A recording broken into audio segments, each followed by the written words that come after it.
Good morning friends. मेरे previous वाला जो वीडियो था नॉन फिनाइट वर्ब का पार्ट 2 है ना, ये आपके सामने ही है। इसके लास्ट मैंने आपको बताया था कि इसके यूजेस क्या क्या हैं। तो 3-4 यूजेस हैं इसके। एक तो मैंने बताया था कि ये नाउन को डिस्क्राइब करता है, ये तो, और ये सब बेसिक चीज़ें हैं जो आप लोगों ने बच्चों बिल्कुल हमेशा ढंग से याद रखनी है, नहीं तो गड़बड़ हो जाएगी। एक तो ये काम करता है कि ये नाउन को या किसी नाउन फ्रेज को डिस्क्राइब करता है, क्योंकि एडजेक्टिव है तो डिस्क्राइब करेगा ही, नाउन के लिए मॉडिफायर है ना आपका।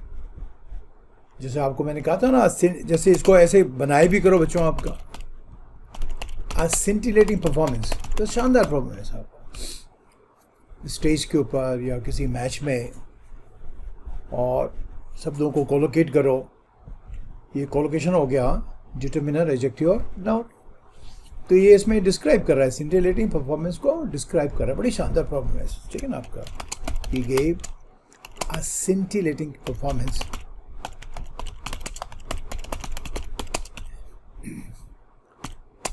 In the last match.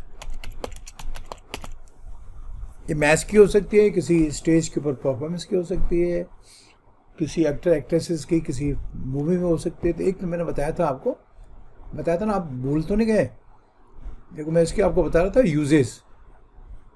तो पहले वाले वीडियो में देखो मैंने बता रखा है टू डिस्क्राइब अ नाउन, ठीक है। और दूसरा मैंने बताया था आपको, it is use for joining two sentences, ठीक है, जिसमें दोनों का सब्जेक्ट एक ही हो और एक्शन साइमल्टेनियसली हो, दोनों में हो रहे हो, है ना आपका।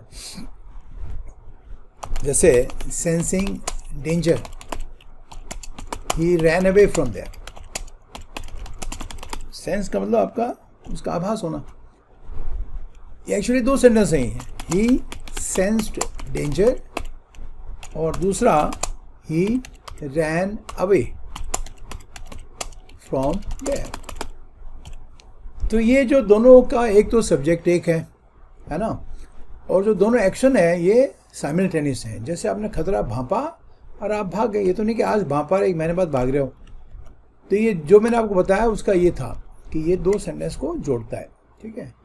तो आपने भी ऐसे बहुत सारे सेंटेंस बनाने हैं, ठीक है। आपने अपने दोस्त की कंडीशन देखी और आपने उसको कुछ पैसे की मदद कर दी, तो यही कहोगे seeing is condition, I gave him some money.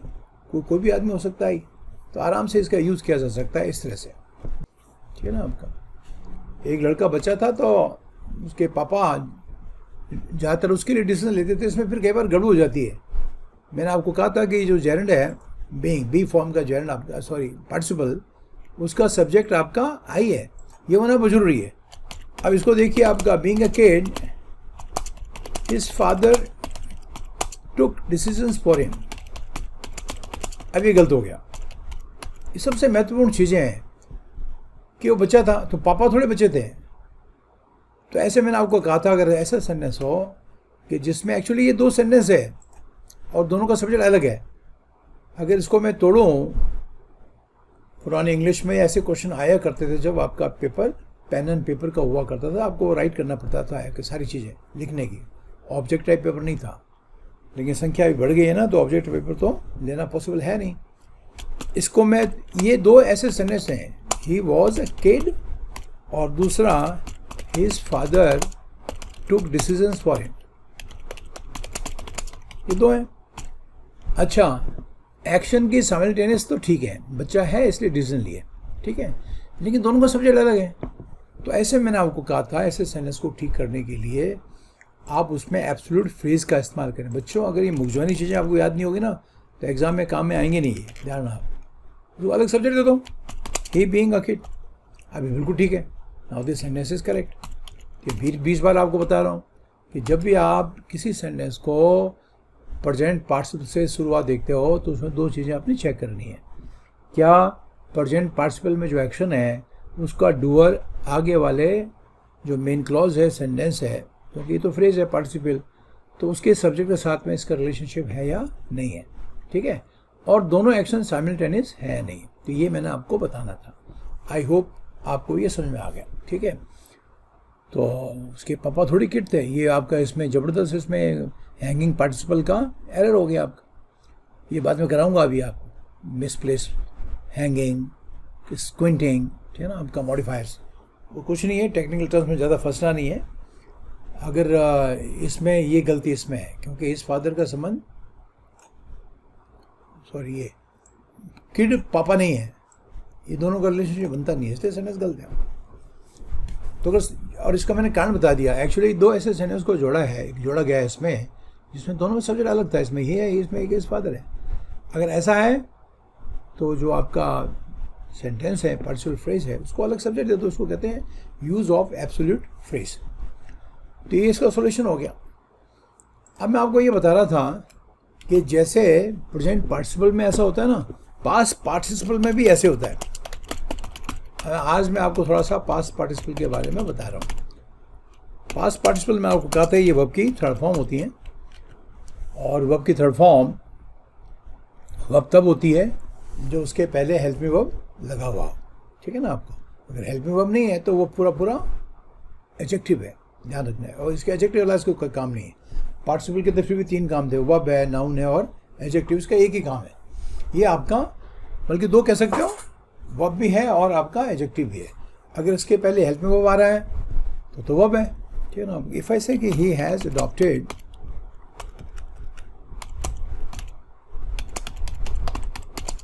N orphan child, उसने एक अनाथ बच्चे को गोद ले लिया।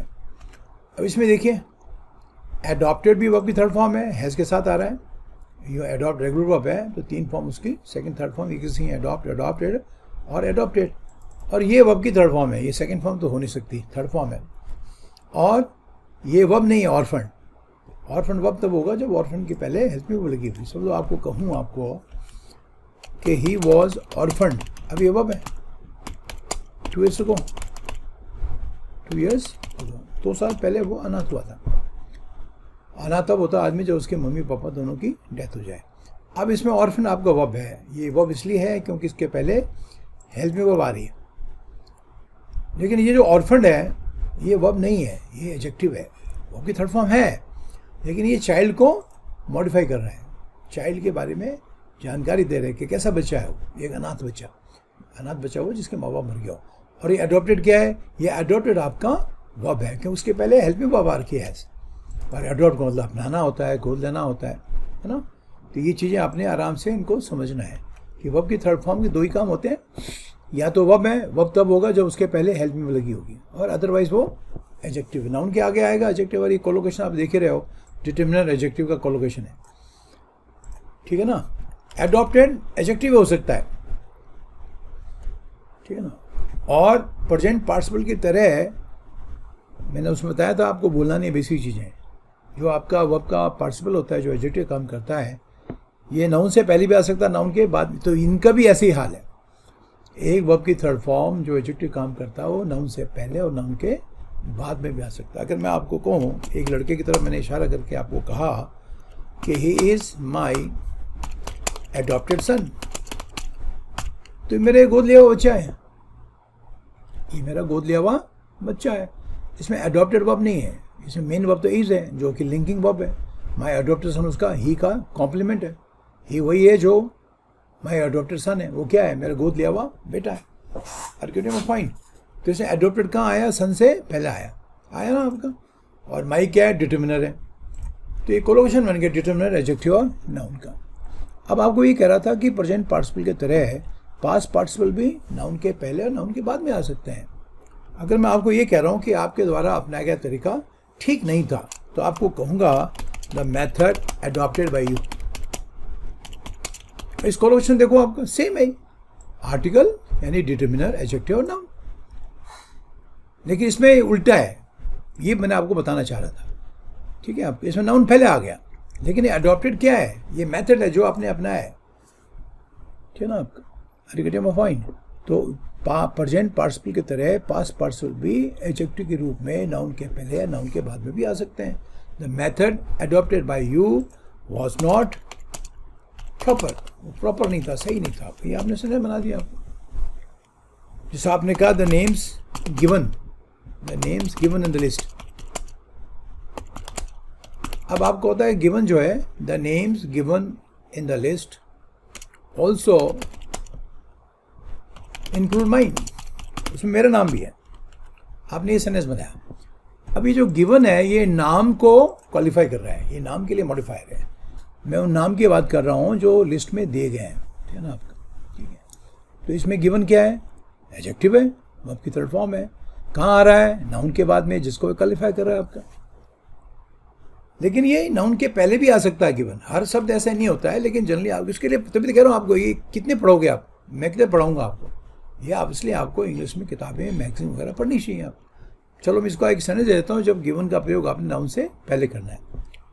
इफ आई से अंडर द गिवन सर्कमस्टांसेस, अब देखो अगर मैं आपको पूछूं जो अभी फ़िलहाल में जो दी गई आपकी परिस्थितियाँ हैं उसके अंतर्गत, तो इसमें गिवन कहाँ आ रहा है? ये देखो, ये कोलोकेशन देखो आप, डिटर्मिनर, एडजेक्टिव और नाउन का, तो नाउन से पहले आ रहा है ना आपका, अंडर द गिवन सर्कमस्टांसेस, ठीक है। China can never wage a war against India. जो वर्तमान में परिस्थिति है उसके हिसाब से चाइना कभी भारत पर आक्रमण नहीं कर सकता। अच्छा पढ़ने से आप अच्छी चीज़ें सीखते हो, ये भी फ्रेज भी आपको आ जाएगा। टू वेज अ वॉर का अर्थ होता है हमला करना किसी देश पर, अगर लगा तो अगेंस्ट समबडी, ठीक है। तो under the given circumstances means दिए गए जो अभी वर्तमान में जो परिस्थितियां हैं उसके अंतर्गत चाइना कभी भी भारत पर आक्रमण नहीं कर सकता। कारण है अभी सभी कंट्रीज उसके अगेंस्ट में है, 14 कंट्री से घिरा हुआ, उनमें से ज़्यादातर उसके साथ में अच्छे संबंध नहीं है। और ये नियम है, ठीक है, कि दुश्मन के दुश्मन दोस्त होते हैं। तो 14 कंट्री से चाइना घिरा हुआ है जिनके साथ में उनके किसी के साथ में भी अच्छे संबंध नहीं है, सबके साथ में उसके टेरिटोरियल जो है झगड़ा चल रहा है। और बाकी जो मेजर कंट्रीज़ हैं, अमेरिका है, फ्रांस है, जर्मनी है, ऑस्ट्रेलिया है, ये भी इसके खिलाफ हो रखे हैं। अभी कोरोना के चक्कर में सारे अगेंस्ट में हो रखे हैं। एनीवे, एक एडिशनल आपको एक फ्रेज भी मिल गया, टू वेज अ, ठीक है। यो वेज का मतलब आपकी तनख्वाह होती है, मजदूरी होती है, ध्यान रखना है ना आपका। और वेजेस, ये वेज अपने आप में बहुत इंपॉर्टेंट वर्ड है। चलो आगे तो मैं पूरा बता देता हूँ आपका, ठीक है। वेज का तो रिम्यूनरेशन यानी मजदूरी, ठीक है ना आपका, पेमेंट, ठीक है ना आपका, जो आपको काम की वजह से मिलता है उसको कहते हैं रिम्यूनरेशन, ठीक है ना आपका, वेज, ठीक है। और वेजेस का मतलब मजदूरियाँ, तनख्वाहें, ठीक है, ये भी है। और एक वेजेस का दूसरा होता है पनिशमेंट, तभी ये सिमिलर होता है, ध्यान रखना, ठीक है। उन कहते हैं ना आपका the wages of sins, the wages of sins is death. वब मैंने इज लगाए, देखना आपका, बीच में आगे इसलिए बता रहा हूँ आपको। तो वेज आपका वब भी है, नाउन भी है, ठीक है आपका। वेज ए वॉर बहुत शानदार फ्रेज है। एनीवे, तो वापस आ जाओ आपका। तो ये जो वब की थर्ड फॉर्म है ये मैंने बता दिया आपको, इसके दो ही काम है, या तो ये आपका वब है, ये वब तब होगा जब इसके पहले हेल्प मी वब लगी हुई हो, और अगर हेल्प मी वब नहीं है तो ये फिर आपका मॉडिफायर है, एडजेक्टिव है, और जिस नाउन के साथ ये आ रहा है उसको ये मॉडिफाई कर रहा है, उसका गुण बता रहा है। तरीके मैंने आपको बता दिए, नाउन के पहले भी आ सकता है, नाउन के बाद में भी आ सकता है, ठीक है आपको। दस है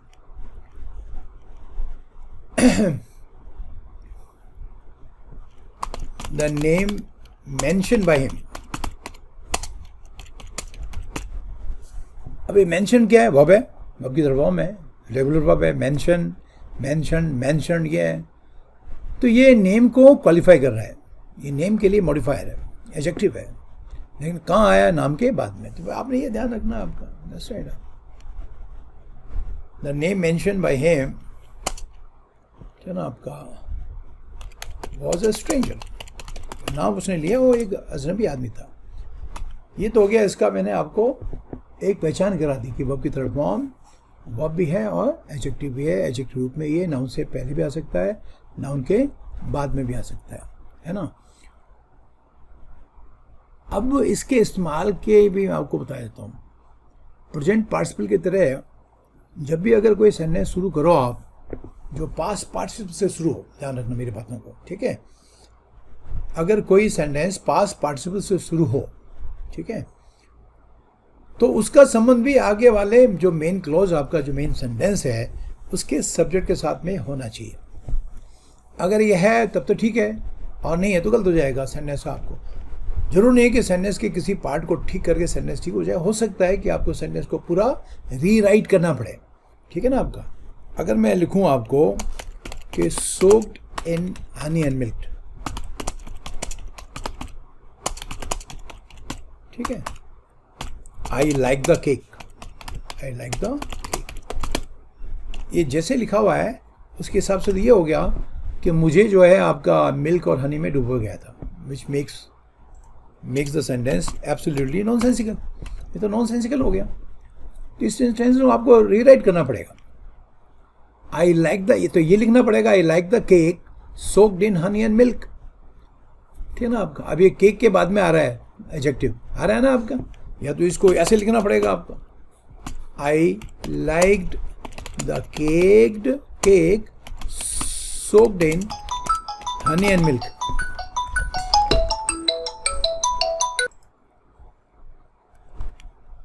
तो आपको इसको रीराइट करके लिखना पड़ेगा, आपको बोलना पड़ेगा I like the cake soaked in honey and milk.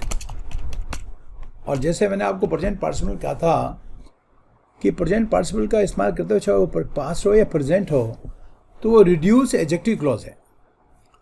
आप इस सेंटेंस ऐसे भी लिख सकते हो। अगर आपने, अभी ये सेंटेंस सिंपल है कि उसमें आपके जो मेन वर्ब है, फिनाइट वर्ब आपकी लाइक है, बाकी कोई वर्ब नहीं है इसमें। आप आई लाइक द केक, इसमें ये भी लिख सकते हो आप, विच वॉज सोक्ड इन। अभी सेंटेंस कॉम्प्लेक्स बन गया है, और ये जो which was soaked in honey and milk आपका ये एडजेक्टिव क्लॉज है, वो केक को क्वालिफाई कर रहा है। तो अगर मैं इसको विच वॉज को हटा दूंगा तो सेंटेंस सिंपल बन जाएगा। तो ये भी आपने थोड़ी सी समझ पैदा करनी है, ठीक है ना आपका। आई होप कि आप भूले नहीं थे आपका, दैट्स राइट, ठीक है। तो ये भी आपने ध्यान रखना है कि अगर कोई सेंटेंस पास्ट पार्टिसिपल से शुरू होता है तो उसका संबंध जो मेन क्लॉज है उसके सब्जेक्ट के साथ में होना जरूरी है, ठीक है। जैसे अगर मैं आपको कहूँ inspired by his initial success, और ये बहुत सुंदर भाषा के निर्माण में काम आता है। ऐसा नहीं है कि इसको आपने केवल टेक्निकली पढ़ना है, इसलिए मैं आपको बार बार कहता हूँ कि आपने अच्छी किताबें पढ़नी है, वहाँ से जैसे मिले हैं तो उनको उतारो कि उस सेंटेंस कैसे सेंटेंस उन्होंने बनाया था। Inspired by his initial success, एक आदमी ने एक शोरूम खोला और उसमें आपको सफलता मिली, और उससे इंस्पायर होकर, है ना आपका, उससे आपको उससे इंस्पायर हुआ और उसने दुनिया भर के आपके शोरूम्स खोल दिए। Inspired by his initial success he opened a chain of showrooms in the city.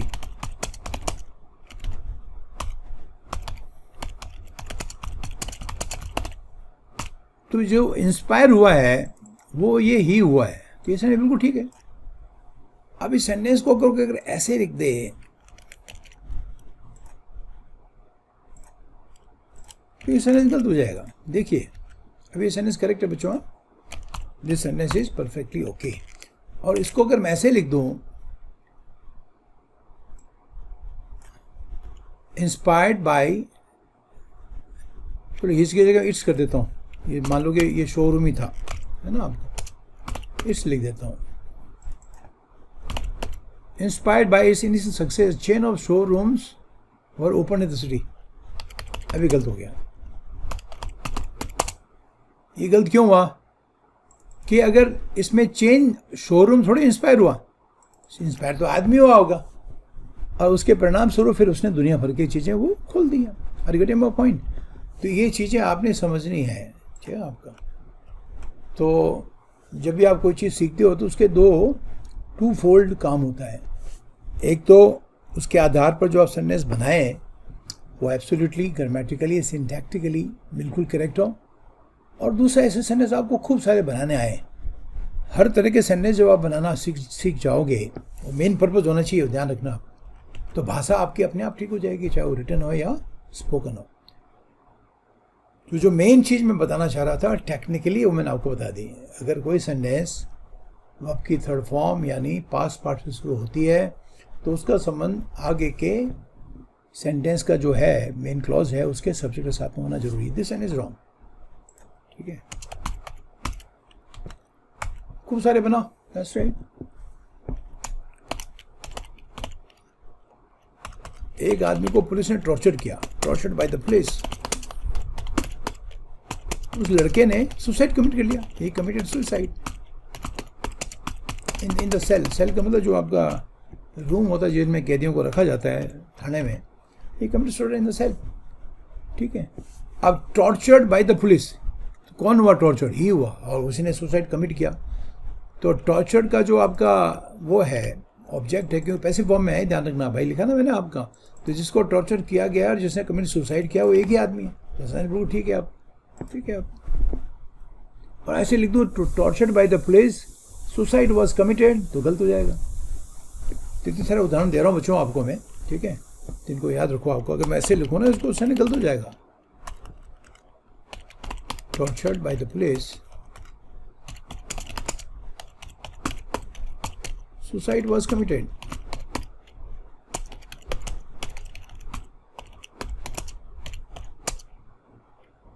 By him.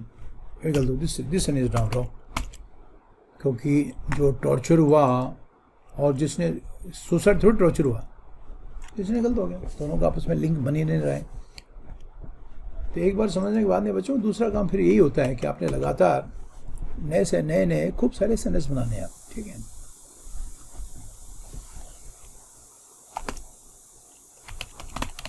encouraged by his elder brother, he also became an IAS officer. Correct incorrect मैं नहीं बता रहा हूँ, ठीक है, आप खुद ही बनाओ इनको, लेकिन आपके ऐसे बहुत सारे सेंटेंस बनाने हैं, ध्यान। ठीक है, एंगर्ड एट माई कमेंट्स, तो मेरी टिप्पणी से नाराज होकर, है ना, he left the party in a huff। और इन हफ भी आपका फ्रेज है। ठीक है, वो गुस्से में पार्टी छोड़ के चला गया वो, और कारण क्या था उसका कि मेरी टिप्पणी से वो गुस्सा हो गया। तो ये थे बच्चों आपके कुछ इसके प्रेजेंट पार्टिसिपल के प्रयोग, सॉरी पास्ट पार्टिसिपल का प्रयोग, और ऐसे आप खूब सारे भी बना सकते हो। ठीक है आपको, ठीक है बच्चों। एक आदमी की किसी केस में जो अपराध उसके ऊपर जो वो थे आरोप थे वो सिद्ध हो गए, या इसके ऊपर आरोप लगे, indicted in this case, he was suspended. बिल्कुल ठीक है, इसका अर्थ ही हो गया इस केस में इंडाइट हो गया। इंडाइट का मतलब इसको प्रोनाउंस करना इंडाइट, हाँ, इंडिक्ट नहीं, इट इज प्रोनाउंस इंडाइट। इंडाइट का अर्थ होता है किसी केस में आरोप लगना। आपके इसका उसके आरोप लगा और उसको सस्पेंड कर दिया गया। ये तो नॉर्मल ऑफिशियल कार्रवाई होती है ना। अभी नौकरी से निकाला नहीं है उसको, सजा नहीं मिली है, लेकिन सस्पेंड हो जाता है आदमी इमीडिएटली। तो ऐसे खूब सारे आप ही बनाओ। ठीक है, छोटे मोटे आप सोच के अपने आप बना सकते हो, कोई प्रॉब्लम नहीं आपका। ठीक है, जैसे कुक्ड इन प्योर घी, आजकल घी भी इंग्लिश का वर्ड बन गया आपका। ठीक है, द डिश टेस्टेड डिवाइन, बिल्कुल ठीक है। अब ये किसको प्योर घी में कुक किया गया था? डिश को। तो कुक का संबंध आपका डिश से बनना है, इसलिए सेंटेंस बिल्कुल ठीक है। तो आपको ये कह रहा हूँ कि आप अपना दिमाग लगाओ और सोचो, और बैठ के सोच के अपनी मर्जी से सेंटेंस बनाओ, उनको इसी तरह से बनाइए आप। ठीक है आपका, ठीक है। और मैंने कहा था रिड्यूस्ड है, तो dish tasted wine which was cooked in pure ghee, तो इसको प्योर घी में पकाया गया। और डिवाइन का तो होता है देवी है, यानी आप बिल्कुल इसमें आपका स्वर्ग जैसा आपका बना है, जैसे कि आपको बहुत ही डिवाइन का यूँ तो अर्थ होता है देवी है। ठीक है, लेकिन इसका मीनिंग ये है भावार्थ कि बहुत ही शानदार इसका टेस्ट था, out of this world taste था इसका, because it was cooked in pure ghee. ठीक है, embarrassed by the situation, situation शर्मिंदा होके he shut himself in his room for many days. उसके भाई ने कुछ गड़बड़ कर दिया होगा तो उसने अपने आप को कमरे बंद कर दिया बहुत दिनों के लिए, एम्बेरस्ड बाय द सिचुएशन. तो आई होप कि काफ़ी हो गए आपके ही, ठीक है. और अगला मेरा वीडियो होगा वो होगा आपका परफेक्ट पार्टिसिपल पे. तो ये एग्ज़ाम के लिहाज से भी बड़े इंपॉर्टेंट है. और मैंने आपको वैसे तो इंट्रोडक्शन बता भी दिया था. परफेक्ट पार्टिसिपल होता है हैविंग प्लस वर्ब की थर्ड फॉर्म. इसको अपन डिस्कस करेंगे, इससे करेक्ट सेंटेंस बनाएंगे, ठीक है ना. और परफेक्ट पार्टिसिपल के पैसिव फॉर्म भी आपको बनाएंगे. मुझे इस बात का थोड़ा सा दुख है बच्चों कि बच्चे मेरे वीडियो को देख ही नहीं रहे. एक तो इतने दिन से मैंने बनाया है, तो कम से कम जो मेरे ऑफलाइन क्लासेस में थे बच्चे उन सबको तो देखना चाहिए. और ये आने वाले एग्ज़ाम के लिए बहुत बहुत इम्पॉर्टेंट है. मैं देखता हूँ, मैं भी कईयों के वीडियो देखता हूँ कि जो लोग सक्सेसफुल हैं यूट्यूब में, वैसे मुझे कहना नहीं चाहिए नाम, तो मैं किसी का लूँगा नहीं, ना उनके चैनल का नाम लूँगा, लेकिन मेरे को इतनी हैरानी है कि वो गलत सलत पढ़ा रहे हैं. मतलब इसका मतलब ये भी नहीं है कि वो हर चीज़ में गलत कर रहे हैं, नहीं, वो काफ़ी अच्छा काम भी कर रहे हैं, बता रहा हूँ, ठीक है. हजारों लाखों व्यूज़ हैं उनके, लाखों में तो उनके सब्सक्राइबर हैं. ये हाल है. और ये पता नहीं कैसे एक्सेप्ट कर रहे हैं. मैंने 3-4 आपको मैं बताने भी चाहूँगा, एक सेकंड बताता हूँ आपको. वैसे मुझे बताना नहीं चाहिए, इसलिए मैंने बहुत सावधानी से उनकी शक्ल काट दी है. और ये मैंने थोड़ा जो रखा है, ये भी इसलिए रखा हुआ है कि आपको ये बताऊं कि इनके शर्ट के कलर से आपको पता लग जाएगा. इनकी शक्ल दिखाई दे रही है, लेकिन अगर आपको थोड़ा सा वो हो तो इनकी शर्ट ग्रीन कलर की है. जहाँ मेरा कर्सर चल रहा है ये, उसको आपको देख के पता लग जाएगा इनकी शर्ट ग्रीन कलर की है. और सेंटेंस बनाओ, देखो आपने खुद सोचना घर में जाके. Having been written an article, a new Facebook state was updated. Having been written an article, अरे हैविंग रिटन एन आर्टिकल होता है तो उसका पैसिव फॉर्म बनेगा. तो हैविंग रिटन का जो ऑब्जेक्ट है वो सब्जेक्ट बन जाएगा. तो उसको ऐसे लिखना चाहिए था, an article having been written. मतलब बच्चे इसमें सवाल करते हैं, और माय गॉड यार क्या बताऊँ आपको, ये क्या सेंटेंस मुझे बताऊँ आपका. बीइंग, ये बीइंग है क्योंकि उसको अगर मैं बीइंग को लाता तो इनकी शक्ल दिखाई देती.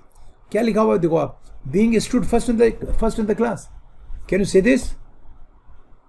कमाल है, बीइंग स्टूड, जैसे किसी को स्टूड कराया गया है. ये हो सकता था having stood first in the class, लेकिन बीइंग तो नहीं आ सकता इसमें. आपको ये बीइंग था बच्चों, ये बीइंग था, ये बता रहा हूँ आपको, ठीक है. क्योंकि अगर मैं इसको पूरा दिखाता, ठीक है ना, तो फिर ये शक्ल दिखाई दे जाती.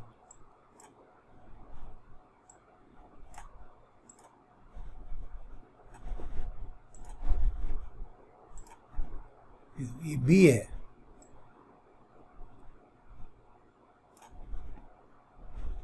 बी अभी नहीं दिखाई दे रहा. और करूँगा शक्ल दिख जाएगी. My God. और ना बच्चे पूछते हैं ना उनको पता है.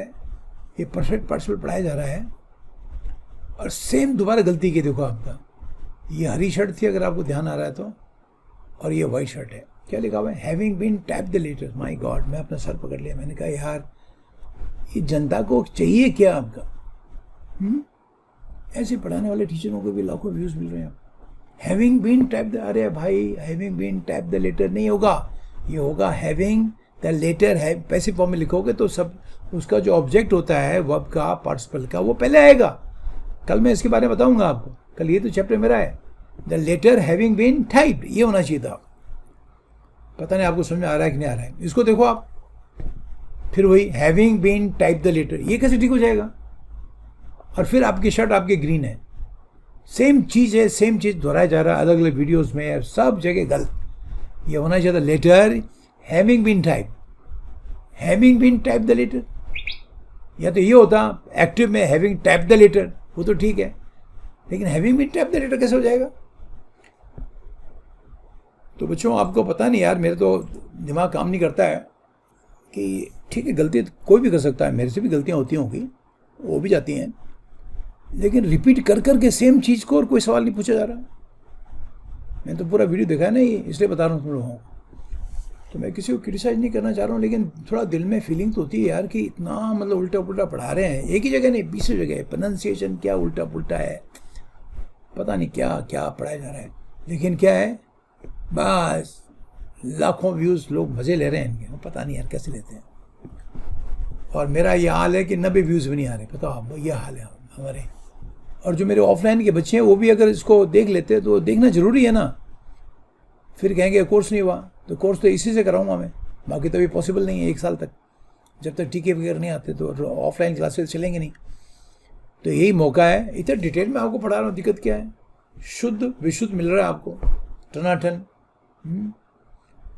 एनीवे बच्चों, पता नहीं अब आप व्यूज़ दो ना दो, मैंने तो अपनी ड्यूटी निभानी है, एक बार आपका पूरा कोर्स कराना है, उसके बाद में देखेंगे नया कैसे करें, क्या करें क्या नहीं करें, है ना बच्चों। तो अभी मैं कहूँगा यार थोड़ा सा तो आपको मेरे को मोटिवेट करना चाहिए, कुछ तो देखो आपका 90 व्यूज़ 100 व्यूज़, कमाल करो यार आप, हैं, हद होगी। चलो एनीवे, इसलिए मैंने आजकल बंद कर दिया कहना कि मेरे चैनल को सब्सक्राइब करो, मेरे को लाइक करो, आपकी मर्जी तो लाइक करो ना करो, मैंने जो अपना काम करना है मैंने अपना काम करना है। तो थैंक यू सो मच। अगला चैप्टर में बता दिया आपको, मैं परफेक्ट पार्टिसिपल के बारे में आपको बताऊंगा। Thank you so much.